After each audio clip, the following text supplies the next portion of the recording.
Hi, I'm Tony Jones. Here's a bonus question we couldn't fit on Q&A. It's from Nicola Scrobb. Good evening. Some reports in the media claim that 40 to 50% of teachers are leaving the profession within the first 5 years of teaching.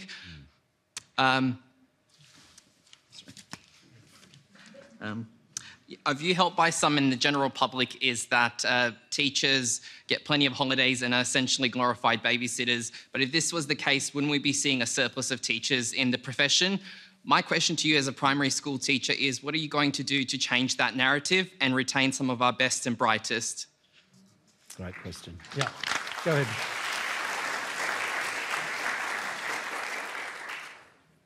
Thanks for the question. I tell you what, if you're teaching your kids with that same level of commitment to education you just enunciated then, you're doing a good job.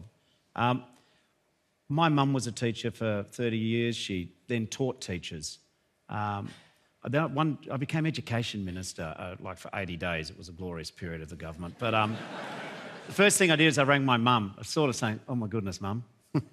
Sorry, you should be the education minister," but anyway, that happens. And I said, "What do you reckon should be the priorities?" I had views too, don't think I didn't think about it. But she said three things.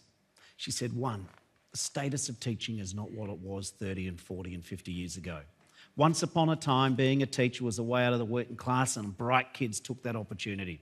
But somewhere in the 70s and 80s, and the profession fell behind, not for any fault of teachers, but somehow we pay the sort of stockbrokers. They just shovel money around. It's important work, but, you teach kids.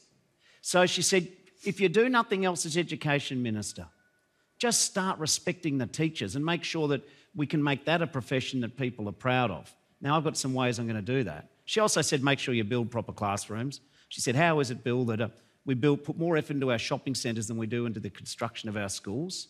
And she also made it she had another view about make sure you fund schools based on need, not based on, sector.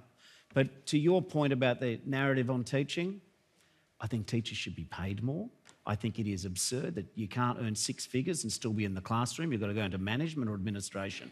I think that we need to put more resources into teaching. I think we need to encourage more undergraduates who've got STEM courses, STEM qualifications to go into teaching. I think, though, that it does come down to what you pay people. At the end of the day, it is an important reason. No teacher's ever going to be a millionaire out of teaching, but we've got to do something about the over-reliance for young teachers on part-time work or contracts. We tell you to study, but when you bring you into our education systems, we give you year after year contracts. You've got no certainty.